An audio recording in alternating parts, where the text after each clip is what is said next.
Today we have the second part of the overture of the pthicha. Today we get more into zbachim, so you can put on your seatbelts and hold tight as we get into kodshim and we start to learn that very same chovos halvavos that I mentioned yesterday, a little bit further in the chovos halvavos, talks about the fact that all of the mitzvahs, although the mitzvahs are things we do with our bodies, they're physical mitzvahs, their intention is to impact our inner beings. You have practices, but the purpose of the practice is not the ritual of the practice. He's talking about all the mitzvahs, not just about korbanos. But the purpose of the practices is to bring about a change inside of us. It's not about a ritual in and of itself. And that's why, as we explained yesterday in the various sources that we learned, that when we learn about kodshim, the whole purpose of the korbanos is to bring about a change inside of us, both individually and nationally. And today that we can't do the korbanot, but we can learn about the korbanot, if we really get into the understanding of them as best we can, we have the capacity to be impacted internally in the way that the korbanot were meant to impact us. And one of the things we explore when it comes into the Beis HaMikdash and the laws of korbanot, we're looking at relationships between various forces, between various ideas, between various things, relationship of space and time, the relationship of thought and action. There are various relationships as we're going to see. And today, in the first part of Zevachim at least, we'll be very focused on thoughts and intentions. And thought and intention is something which people often use interchangeably, but they're quite different. And one of the big differences, as we're going to see in understanding a piece of Rambam today, is that an intention you can assume. You can assume somebody says something nice to you, you can assume they mean well. Somebody says something nasty to you, you can also assume they mean well. And you can assume what you want. You can make assumptions about people's intentions. And you can assign intentions to an action even if you don't know what the intention is. If you just see and you're people watching and you see a man walk up to a woman who's sobbing and crying and obviously very distraught and gives her a beautiful rose and walks off, and you don't know what that's all about, and she looks surprised and he walks off into the distance, you don't know what his intention is, but you can say that was a nice thing to do. Do you know what his intention was? No, you don't know what his intention was, but it was a nice thing to do. You can assign an intention to an action. And we do that in korbanot a lot, as we're going to see. We assign, it's not just about assuming intentions. It's more when we talk in this sugya on Daf Beis and thereafter, that if a person doesn't have any specific intention, it's not that we assume what his intention is, what we assume his intention to be. It's we actually assign intention to the action he did. But thought is different. You can't make assumptions about a person's thoughts. What a person's thinking, what are you going to assume? You can't assign a thought to an action. There's a difference between an intention and a thought. Thoughts are limitless. Intentions are not that limitless. Well, how many intentions are there? The man gives the woman a rose. There's a short list of possible intentions, ranging from the very good to the not so good. But when it comes to thoughts, there's an infinite number of thoughts that can apply to a particular action. And we can't make assumptions about thoughts as we do about intention. And we can't assign thought as we do intention. That's the idea that we're going to understand today in the Overture to Zbachim Part 2, Pthicha l'Seder Kodshim Masechet Zbachim.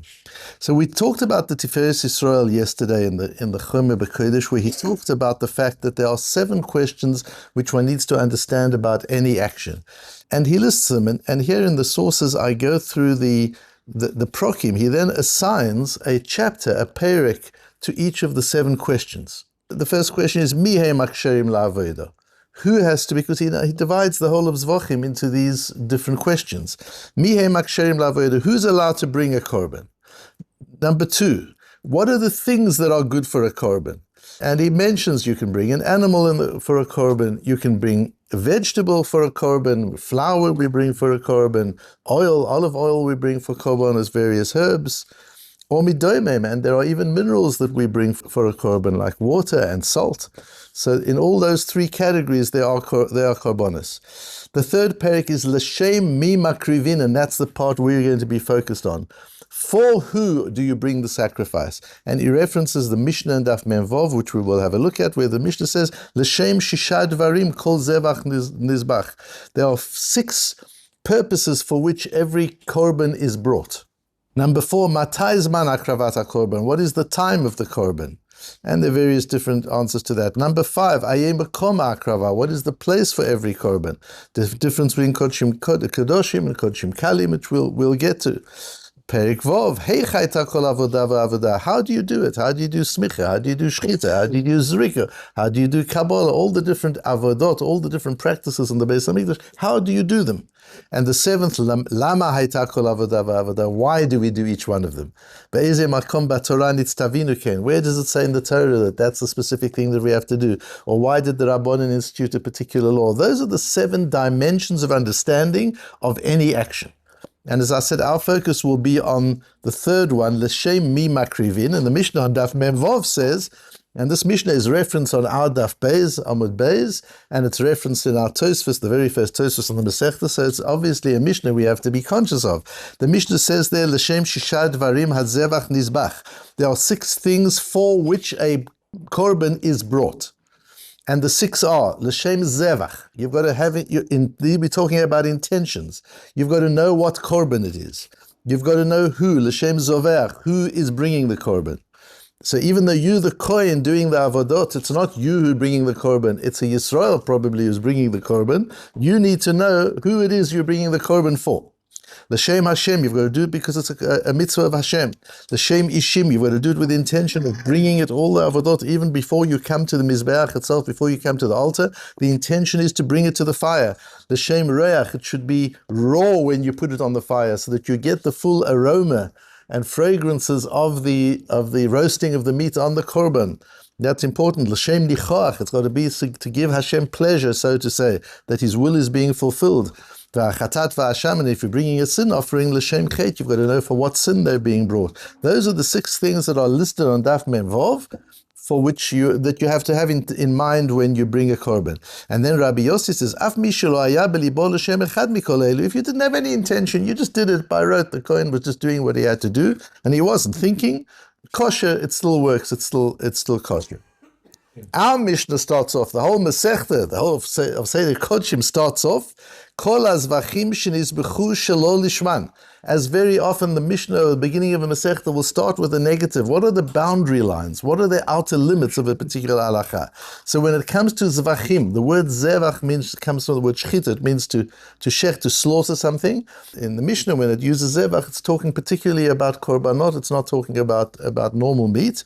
And shchita is one of the 4 avodot, one of the 4 actions in the bringing of a korban. There are 4 actions connected with a korban, with the blood practices. All the korban is all about the dam. And the first thing you do with the blood is you shech the animal, because you can't access the blood without shchita.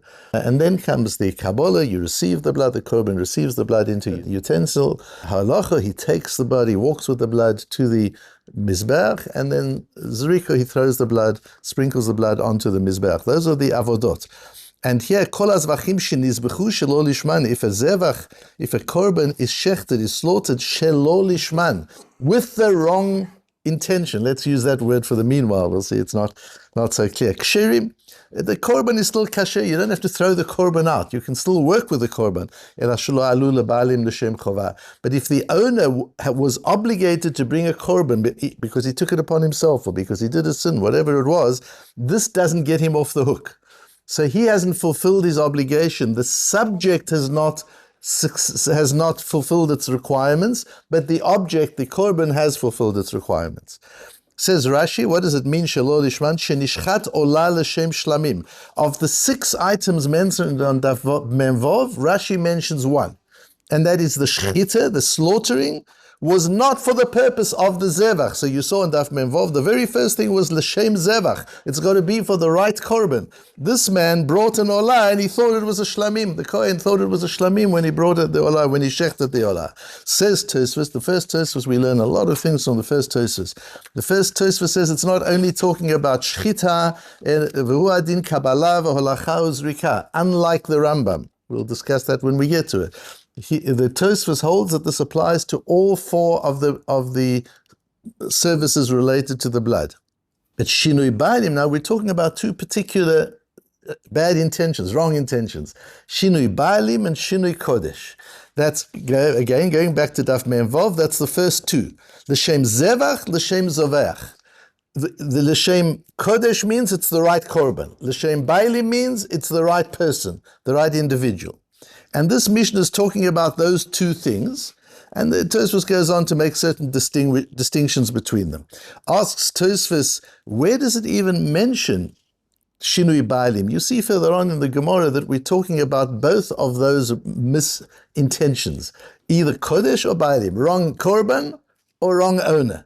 Ask Tosfos, where does the Mishnah say anything about the wrong owner? Because Lishna de Lishman, Mashma Lafuki Shinui Kodesh. When the Mishnah just says, Kol Hazvachim Shinizbechu Shelo Lishman, it doesn't tell you what kind of misintention it was. It just says misintention. Says Tosfos, the implication is a misintention of Kodesh, the wrong korban. Where does it say about Bailim? Answers Tosfos, it's dealing with it's referencing the Mishnah on Daf Memvav. It assumes you know the Mishnah on Daf Memvav, that you've done your Mishnah Yomi already, and you know the whole of Zevachim, all the Mishnahs, and you know the last Mishnah in Perek Vav, and that's where you know it from.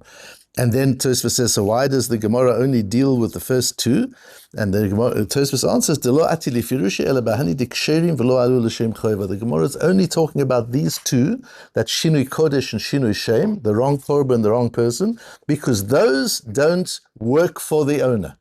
The korban is kosher, but it doesn't satisfy the requirements of the owner. He has to bring another korban. That applies only to those two, and that's the one that the Gemara goes into. But the other four practices, the other four services of the dam, says Tosfos, they work for the owner as well. He doesn't have to redo the korban. If the Kohen had the wrong intention for the other four, it doesn't make a difference even for the owner. For Od Yesh Lomar, and then importantly, Tosfos gives another answer, says, the Shelo Lishman de Matnitin Mashma ben Shinui Kodesh ben Shinui Bailim. When the Mishnah says Shelo Lishman, it doesn't only mean Shinui Kodesh, the wrong korban. It means both. Shelo Lishman means it's not the right korban or it's not the right person. That word Shelo Lishman applies to both of them. And I make a note, we don't have time to go into it, that the Rambam, as we'll see, probably goes like the V'od Yesh Lomar. He goes like the second view in the Tosfos. And therefore the Rambam will hold that in all cases, in all the 6 avodot, they don't work for the owner. This which our Mishnah says that if you did it Shelo Lishma, that it works, it doesn't passel the korban, but it does mean the owner has to redo the korban. It doesn't disqualify the korban, but it disqualifies the owner from his obligation, fulfilling his obligation. That, the Rambam says, applies to all of the avodot. And that is because I believe the Rambam is holding like the Od Yesh Lomar of Tosfos. And just as an aside, for those who are learning it deeply, that possibly answers a question of the Lechem Mishnah. The Lechem Mishnah answers in Perek Daled Halacha Yud Aleph, if we understand the Rambam going like the Od Yesh Lomar. What's important in the Rambam is the following. One of the many things that are important in the Rambam is the following. It says the Rambam in Psulei HaMukdoshim, the Rambam deals with these halachot in 2 different sections. We mentioned yesterday the system of the Rambam is really important. The one is the Psulei HaMukdoshim, what makes a korban pasul, and the one is Maaseh HaKorbanot, how do you fulfill a korban? And he classifies these halachas into these 2 separate sections. In Psulei HaMukdoshim he says, Shalosh machashavot hen sheposlin et HaKorbanot. He uses a very interesting language. There are 3 thoughts, a machshava. In the opening I said to you, there's a difference between kavona and machshava. There's a difference between an intention and a thought. Intentions you can assign. Attentions you can make assumptions about, but thoughts you cannot. And therefore there are thoughts we have to be very careful with. Because if there are these 3 wrong thoughts, they destroy the korban altogether. And that is Shinui Hashem, the wrong person, Shinui HaMakom, the wrong place, Shinui HaZman, the wrong time. We'll deal with all of them in times. Machshevet Shinui Hashem Ketzad. What does it mean, Shinui Hashem? So he says there are 3. One is, Pigul is something we'll get to, which means I have intention to do it in the wrong place, I have intention to do it in the wrong time. But Shinui Hashem is the 3rd one. What does Shinui Hashem mean? I do it for the wrong name. The wrong name of who? Says the Rambam, it means there are 2 possible names. The name of the korban, the name of the person. And Shinui Hashem means both. A very interesting approach of the Rambam. No, others don't go that way. And it's Shinui Hashem ketzad. What is Shinui Hashem? He thinks it's an olah, and he thinks it's a shlamim. Or sheshachat hazebach shelo l'shem ba'alav. Or he thinks it's for Reuven, but it's really for Shimon. Zuhi machshevet Shinui Hashem. Both of those are Shinui Hashem. So like Tosfos, certainly in the Vod Yeshlama, the Rambam is learning that when it says, Kol zbachim shenizbechu shelo lishman, it does not only mean, as Rashi suggests here, but he says differently further on in the Gemara, Ola l'shem shlomim. It's not only that he has the wrong korban in mind, it's just the same if he has the wrong person in mind. And these are dealt with completely separately from the Mishnah and Daf Memvav. The Mishnah and Daf Memvav that mentions all six, the Rambam deals with in Hilchot Maaseh HaKorbanot. This particular Mishnah about the Shalosh Machshavot Hen Sheposlin, that there are three Machshavot, three thoughts that destroy the quality of the korban, that he paskins in Hilchot Psulei HaMekdoshim, because here we're not talking about kavanot. Here we're not talking about intention. Here we're talking about machshavot. And machshavot, thoughts, are much more elevating if they're the right thoughts and damaging if they're the wrong thoughts. And as we go through Kodshim, we'll talk a lot about how to align not only our intention with our action. That's kavanah, and the whole question of mitzvot, tzrichot kavanah, lo tzrichot kavanah. Do our mitzvahs need intention? Don't need that's all kavanah, intention. That's about the future. That's about the future. That's about the past. We'll discuss that in depth. But machshava is about the present. What are you thinking at the time that you're doing the mitzvah? Is your mind in the mitzvah, or is your mind somewhere else? And with your mind being somewhere else, you can destroy the quality of the mitzvah in Kodshim so severely that it damages the korban altogether, as we're going to learn. It damages the korban. Yes, you can still bring it as an adova, but that korban has been destroyed. What's it been destroyed by? By the wrong thought. Not the wrong intention. Attentions we can assign, intentions we can assume, thoughts we cannot. And so we have to be really conscious about our thoughts as we go into the davening now. Let's be careful, let's daven and make sure our thoughts are where they need to be. And as we go into Yom Tov, to do that, to make an effort to keep our thoughts where they need to be. We'll listen to Tkiyah Shofar on Rosh Hashanah. Where's our mind? Just check in with your mind. Where is your mind? Not what is your intention. That's another issue. For our purposes, where is your head? Where is your mind? What are you thinking at the time that you're doing the mitzvah?